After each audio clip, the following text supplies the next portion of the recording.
puluhan sampai ratusan juta, lalu mengambil keputusan untuk masuk di Bangor. Karena kenapa? Saya siap untuk mengambil sebuah resiko. Jadi kalau Bapak Ibu di sini baru investasi 10 juta, 20 juta, nggak ada apa-apanya Pak. Nggak ada apa-apa. Baru berani 20 juta, 30 juta investasinya, nggak apa. Ada belum termasuk orang yang berani. Ya. Jadi orang sukses berani, ya, mengambil sebuah resiko. Berani miskin, berani ditertawakan, berani dikatakan tukang mimpi di siang bolong. Karena hanya orang yang berani mimpi di siang bolong akan menjadi sebuah kenyataan. Kenapa? Kalau kita bermimpi malam itu hanya mimpi setan. Ya. Berani miskin. Orang yang berani miskin, insya Allah tidak akan pernah miskin. Kenapa? Karena dia berani investasi waktu, tenaga, pikiran, dan uang. Tapi orang yang takut gagal, dia takut investasi, sehingga dia tidak mengerahkan investasi. Apa jadinya? Tidak ada hasil. Oke? Berani dalam menetapkan impian yang besar dan jelas. Tentu kita semua memiliki impian, nanti akan dijelaskan lebih tuntas nanti oleh Ustaz. Ya. Berani bermimpi, berani menetapkan suatu impian. Ya, oke.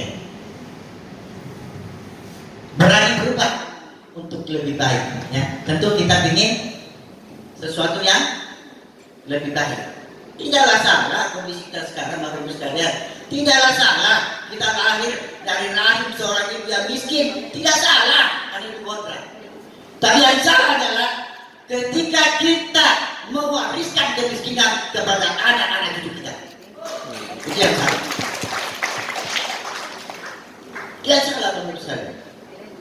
Kalau kita mewariskan kemiskinan, kenapa? Karena kita tidak berani untuk mengambil suatu sikap, berani mengambil suatu tindakan. Ya. Berikutnya, berani membayar harganya. Harga sebuah kesuksesan. Berapa harga sebuah kesuksesan? Ya. Tentu Bapak Ibu sekalian sudah diwangor, sudah tahu berapa harganya menjadi seorang apprentice, berapa harganya menjadi seorang trainer, berapa harganya menjadi seorang asisten.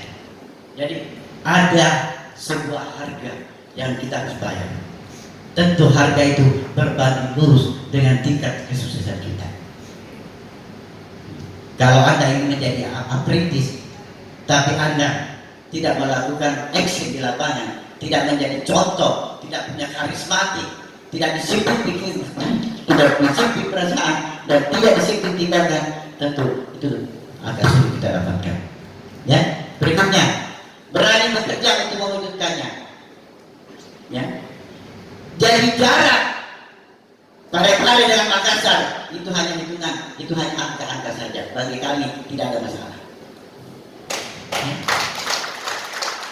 Dan saya buktikan, adakah pengacara Makassar saya tidak hadir? Enggak. Saya selalu hadir.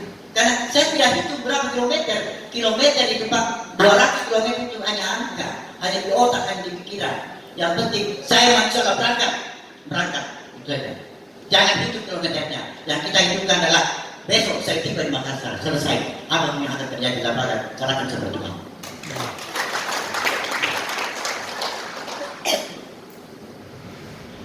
Jadi kita harus berani bekerja untuk mewujudkannya. Misalnya Bapak Ibu sekarang, Anda mau berangkat ke Turki bulan Maret tanggal 17, sementara kita butuh misalnya uang 12.500, 300, terus cashbacknya 2,3, berarti kita butuh 10 juta. Kalau begitu, saya harus minggu ini, bulan ini, saya minimal harus rekruter 5 kiri, 5 kanan. Semua rekruter saya sehingga 3D, 4 kali 4 plus 1. Semuanya masuk, polusinya kurang lebih 10 juta. Hanya dikejar 1 minggu, kalau 10 juta. Siapa yang bilang susah? Coba Bapak praktekkan.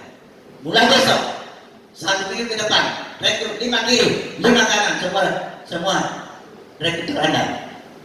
Masuk Pak, coba itu. Jadi sebenarnya mau 10 juta seminggu Pak, tidak susah kalau tahu caranya. dan mau melakukan. Yang susah kalau mau tapi tidak mau bertindak, itu yang susah. Seminggu Pak, kalau 10 juta seminggu. Saya sudah buktikan, saya tidak berani ngomong kalau tidak bisa buktikan. Saya tidak berani ngomong, ya. Bahkan 2 minggu lalu saya bisa buktikan bahwa seminggu bisa masuk 42 juta. Wow. Ini fakta. Fakta, nggak boleh kita lakukan saya. Saya tidak bukan saja. Ya. Jangan kita berteori. Yang mau buktikan sudah boleh diakui saya. Oke? Maksud saya tidak menyombongkan Bapak Ibu sekalian, tapi saya ingin membuktikan kepada Anda bahwa apa yang ada di marketing plan itu benar akan adanya. Bukan hanya sekedar teori belaka. Oke? Berani mengalami proses menuju sukses untuk ditolak dan gagal berkali-kali. Kalau saya di beberapa grup saya katakan begini, kamu mulai hari ini keluar ke pintu, insya Allah saya tidak akan lewati kamu kembali sebelum saya dapat 3 penolakan hari ini.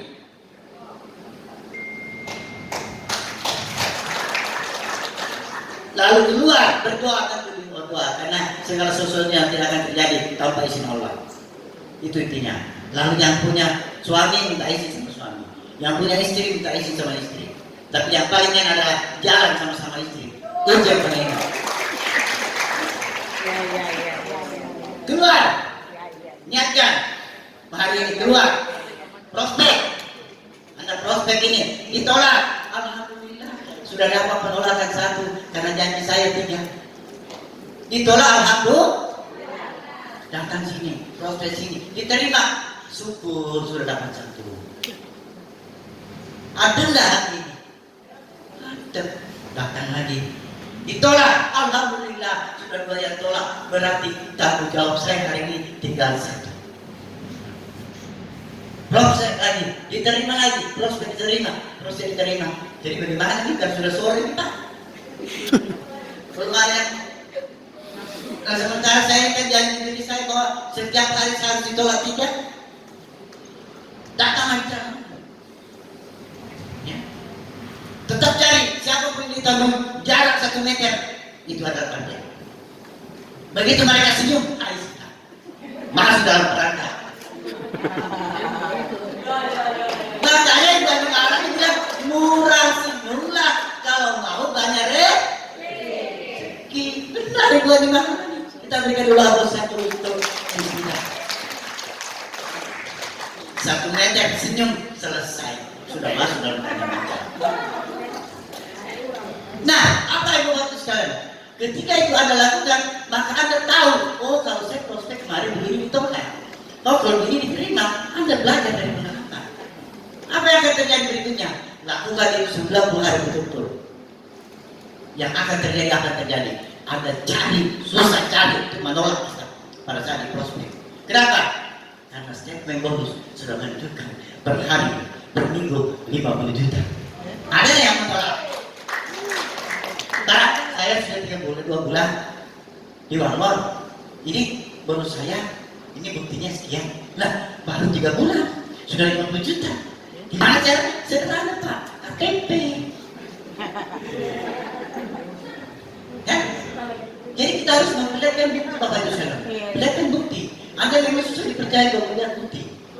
Saya naik ke saya berapa kali, bonus sudah 500 juta. Saya belum mau terima padahal.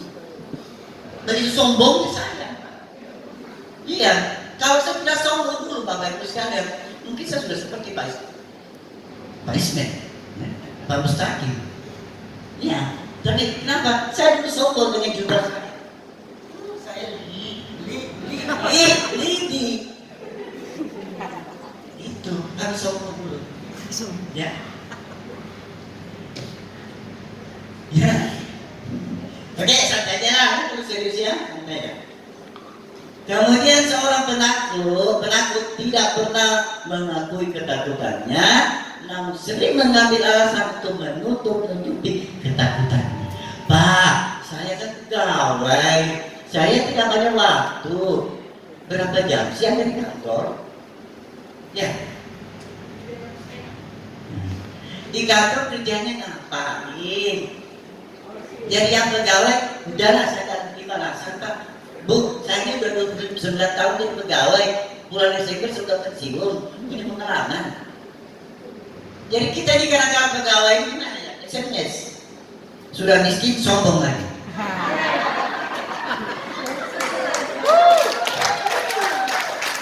Mantap. Mengandalkan bintang-bintang yang ada di sini. Saya ya betul. Padahal nanti habis bulan habis gaji. Tanggal 1 tinggal utang. Gali lubang. Wah, masih bagus itu gali lubang bukan jurang. Untuk mengamankan SK maka dititiplah di BRI, dititip di BPD supaya aman. Belum lunas sambung lagi. 3 kali naik pangkat tidak pernah lihat SK. Itu ketawa, kayaknya sekenal. Ya, ya artinya itu adalah kisah hidup Anda. Ya. Nah, mari Bapak Ibu sekalian, 2020 tinggalkan semua itu. Amin. Allah sudah siap untuk memberikan kita yang terbaik. Amin. Yang penting buka kita kesombongan. Buka itu topeng. Ya. Nggak ada waktu, Pak. Sederhana. Tidak punya waktu sponsori orang yang banyak waktu. Pak, saya tidak bisa bicara. Ya sudah sponsori orang yang pintar bicara. Ya kan? Ya. Pak, saya tidak punya modal. Sponsori orang yang punya modal. Sponsori kekurangan dan kelemahan kita. Ya, mantap. Sama-sama kalau Bapak lakukan pegawai, saya juga pegawai kok.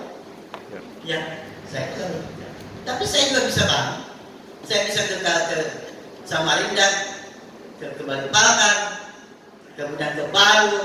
Ya, grup saya pun jalan di Palu, jalan di Tortoni, jalan di Morowali, jalan di Guok, jalan. Tapi kenapa? Saya ada di sini.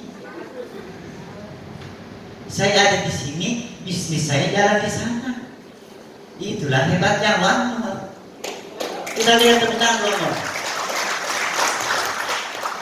Kita tidak kemana-mana, tapi bisnis kita ada di mana? Mana? Dengan demikian, penghasilan kita akan datang dari mana? Mana? Tanpa kita harus kemana? Mana? Itulah One more. Wanmor. Nah, seperti itu ya. Oke. Jadi memang Bapak Ibu sekalian orang itu selalu membuat satu alasan yang selalu dibuat untuk masuk akal. Pasti enggak? Kenapa terlambat? Hujan. Kenapa terlambat? Macet. Di pikirannya macet. Kalau saya bukan macet, jalanannya padat. Sehingga yang ada di pikir saya padat.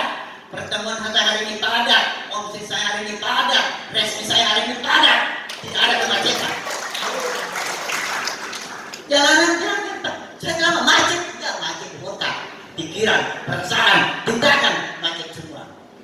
Padat, jalanannya padat. Kenapa terlambat? Jalanan padat. Padat, semua padat. Itu di otak kita. Dan apa yang kita pikirkan itu akan mengantarkan kita kepada tindakan kita.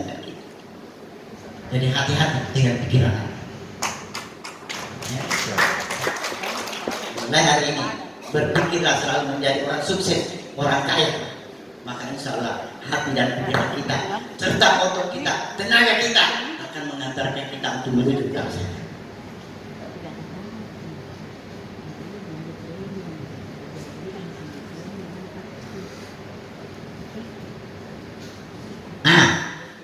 Lalu orang sukses itu kenapa? Dia memiliki integritas. Bisnis networking adalah bisnis hubungan antar manusia, sehingga integritas seseorang merupakan kunci kesuksesan dalam membangun jaringan. Ingat Bapak Ibu sekalian, dolar kita itu bukan bawahan kita, dia adalah mitra kerja kita. Namanya mitra, tidak ada kata perintah. Yang ada adalah munajat. Ya. Dia adalah mitra kita, ya. Bukan bawahan kita, ya. Sehingga apa harus lakukan? Human relation. Lakukan hubungan yang baik, hubungan dengan teman-teman kita, bangun hubungan. Ya. Jangan membuat dia tersinggung, jangan membuat dia marah, pokoknya bangun hubungan. Ya. Karena begini Bapak Ibu sekalian, banyak saudara-saudara kita yang masuk di sebuah network marketing, itu mereka sudah punya uang, tapi mungkin dia pejabat, mungkin dia kantoran, tetapi ada sesuatu yang tidak dimiliki. Dia banyak uang, dia pejabat, kendaraan dinas, punya rumah dinas, tapi apa yang tidak dimiliki?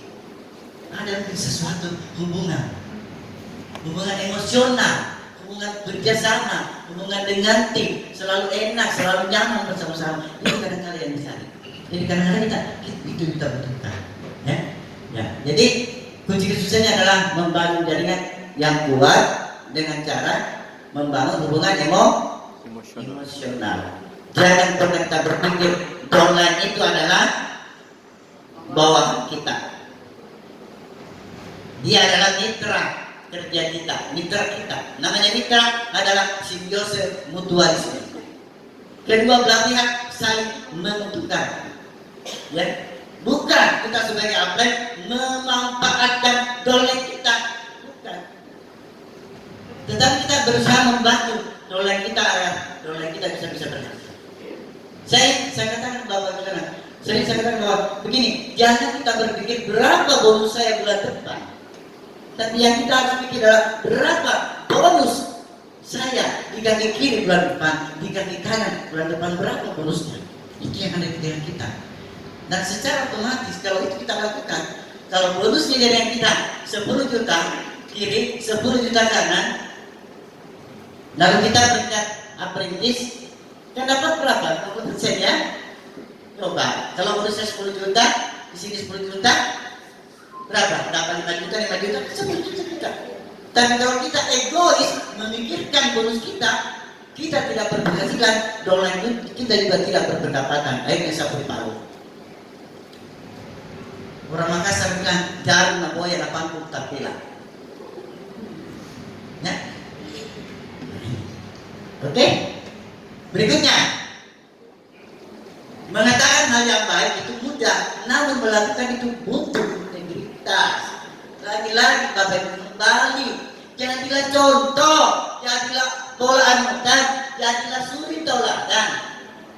Downline kita tidak melakukan apa yang kita katakan, tapi downline kita melakukan apa yang kita lakukan.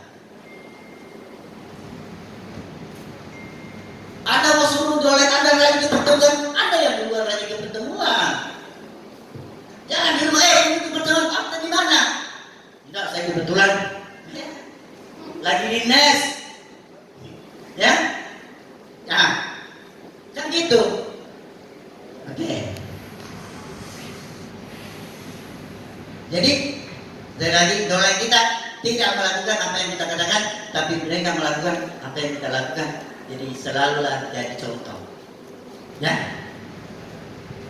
Apa yang kita mau suruh downline kita lakukan dulu? Saya makanya kadang-kadang kita panggil downline kita, yuk sini ikut saya. Sini, apa tadi sini ikut? Kemana? Saja. Ya, upline saya ternyata mau meeting setiap hari. Oh, begini caranya mau meeting. Oh, begini cara menjelaskan produk. Oh, begini caranya closing. Kita diam saja. Makanya saya selalu kalau pergi selalu bawa lakban. Jadi mulai dari saya ada yang cerewet, udah lakban dulu. Kamu melihat saja, nonton saja, nggak usah banyak ngomong. Nanti lihat bagaimana cara saya melakukan. Setelah itu kamu perhatikan sendiri. Gitu ya Pak Ibu ya? Ya, jadi ada downline yang merasa cerewet, nanti bawa lakban. Ya, kalau downline saya cerewet, suka mutu-mutu cerita, nih lakban. Ya, gitu. Nah, jadi ada downline kita pergi sama kita melihat apa yang kita lakukan. Tuh. Karena tanpa sengaja kita menyuruh dia, lakukan benar seperti ini. Saya kan begini, Kak. Saya begitu tahu benar. Otomatis downline kita lakukan. Kenapa? Karena dia sudah lihat juga contoh. Karena apa? Saya sudah lihat teorinya, sudah baca, sudah lagi hafal itu teorinya. Cuma prakteknya bagaimana? Ini kan banyak share.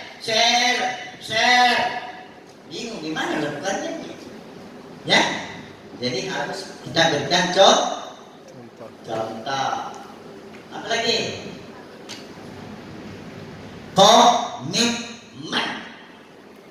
komitmen dalam melakukan apa yang perlu dilakukan walau dalam kondisi apapun. Itu namanya komitmen. Baik, saya bulan depan mau perintis. Oh iya, mau perintis ya? Iya. Berarti 6.000. Ya? Oh, berarti harus ada new rocky. 2 kaki kecil, 1 kaki besar. Tapi play kan musim hujan.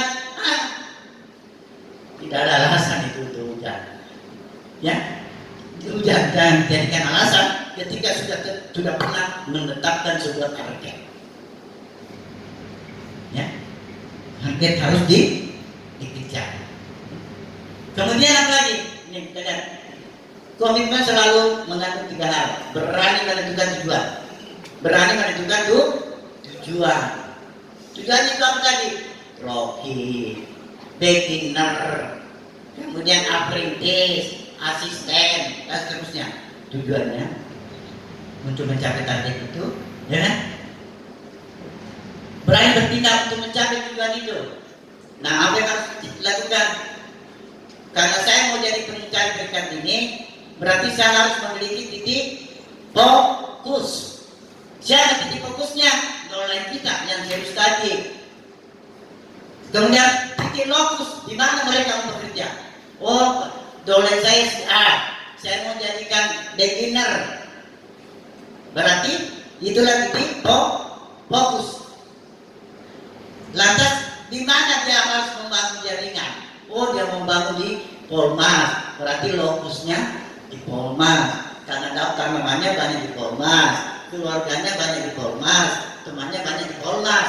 Berarti kita sudah tentukan target pencapaian peringkat, lalu orangnya siapa, lalu lokasinya di mana mereka mau melakukan kegiatan itu untuk mencapai target tersebut. Jadi harus jelas Bapak Ibu, siapa orangnya, apa targetnya, di mana dia melakukan untuk mencapai target tersebut. Saya yakin apel-apel Anda nanti akan menjelaskan secara detail titik fokus dan titik lokus serta target. Berani menyelesaikan apa yang sudah dimulai. Ya. Jadi tidak ada kata mundur. Ya, ketika sudah menentukan target, tidak ada kata mundur. Tidak ada yang boleh menghalangi untuk mencapai target itu selain diri kita dengan Tuhan. Kalau istri mau menghalangi, istri minggir dulu. Suami mau menghalangi, suami minggir dulu. Sementara saya akan capai dulu target saya. Hanya Tuhan dan diri kita yang bisa menghalangi ketika ada sesuatu yang kita sudah target. Tidak ada alasan. Pak, anak saya ini. Itu tidak bakalan sukses. Terlalu banyak beralasan. Ya. Kemudian alasan dapat dibuat dalam kondisi apapun dan alasan selalu dibuat untuk masuk akal. Namun alasan yang akan menghambat keberhasilan kita. Pertanyaan sekarang, apakah Anda selalu membuat alasan-alasan supaya Anda gagal? Atau Anda tidak mau beralasan? Apapun risikonya, saya siap menghadapi segala rintangan, segala tantangan, segala hambatan. Yang jelas, saya akan ada target yang ingin saya capai. Saya ingin seperti ini. Target saya ini, saya tidak mau pusing apa kata orang. Yang jelas, saya yang menentukan nasib saya, bukan orang lain. Hanya diri saya dengan Tuhan, ya, yang bisa menghalangi untuk saya mencapai sebuah target. Itu kita buat dengan kita. Ya.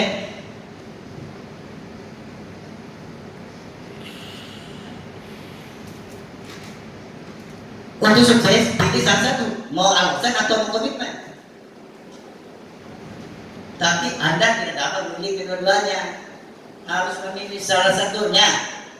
Ya, mau alasan atau mau komitmen.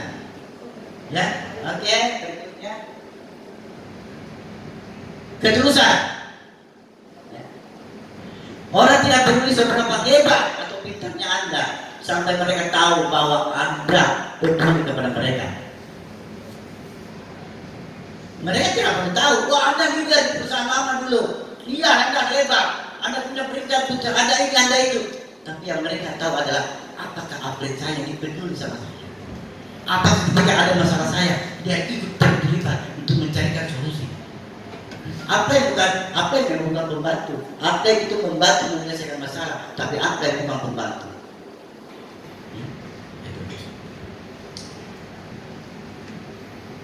Jadi kejujuran dan ketulusan untuk membantu orang lain sukses dan sehat akan membantu Anda mencapai kesuksesan yang sesungguhnya dalam bisnis ini. Ingat, ketika Anda menolong satu, insya Allah Tuhan akan memberikan menolong Anda 7. Jadi tergantung kita mau dapat berapa dari Tuhan. Kalau mau dapat 70, tolong 7. Kalau mau dapat 700, tolong 70. Bantu 70 dari kita. Insya Allah Tuhan maha melihat, maha mendengar, dan Tuhan maha mengetahui. Ya. Oke, Bapak Ibu sekalian. Banyak. Bisnis ini adalah tentang membantu orang, bukan tentang memanfaatkan orang. Niat kita membantu.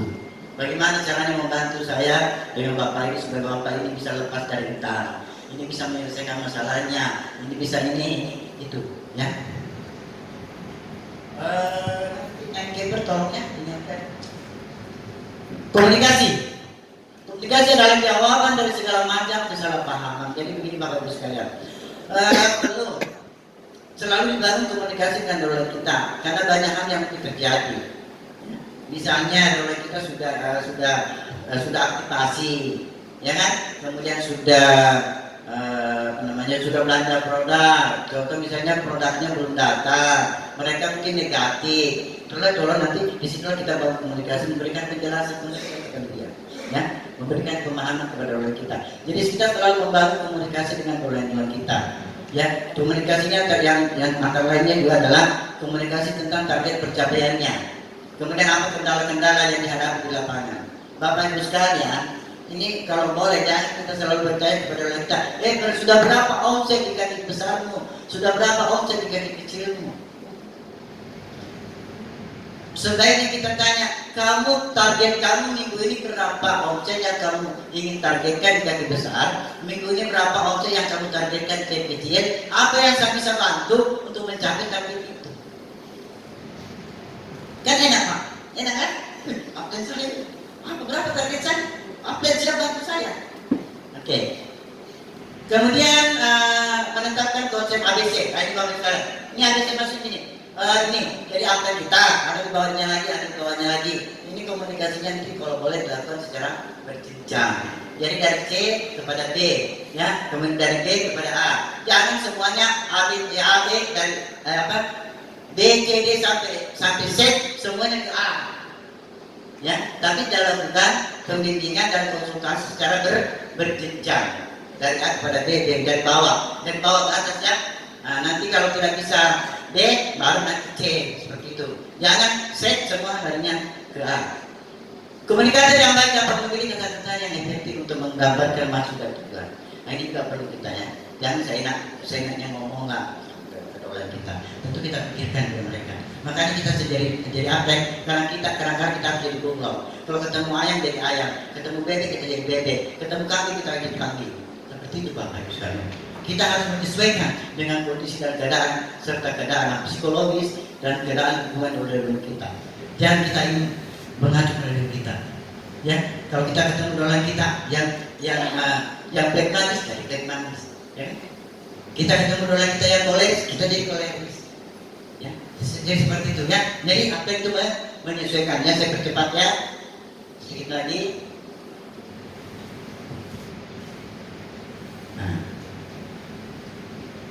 A, B, C ini perusahaan, apply, teman dan informasi selainnya. B, diri sendiri sebagai jembatan untuk antara. Ya. Kemudian C, cek customer prospek dan diundang pelanggan atau target pendengar yang akan disponsori.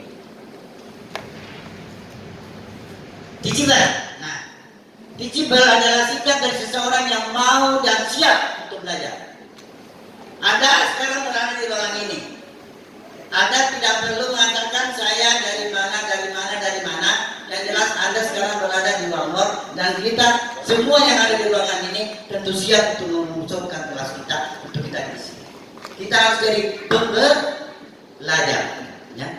Orang teachable adalah orang yang pembelajar. Siapa orang pembelajar itu? Orang yang siap menerima masukan-masukan. Bukan orang absennya presentase dia lagi buka HP. Ya.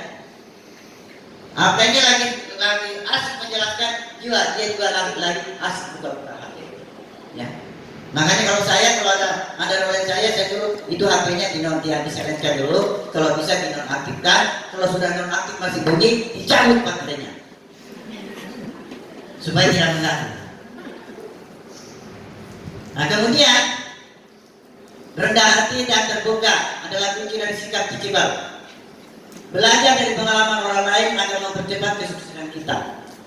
Ya, jadi kita tidak perlu saya kan S1 S2 S3. Iya, Anda S1 S2 S3. Anda hebat di keluaran lama, Anda hebat di sana, Anda hebat di sini, Anda hebat di sini. Tapi Anda tidak ada manfaatnya di bawah sebelum Anda jadi daya master.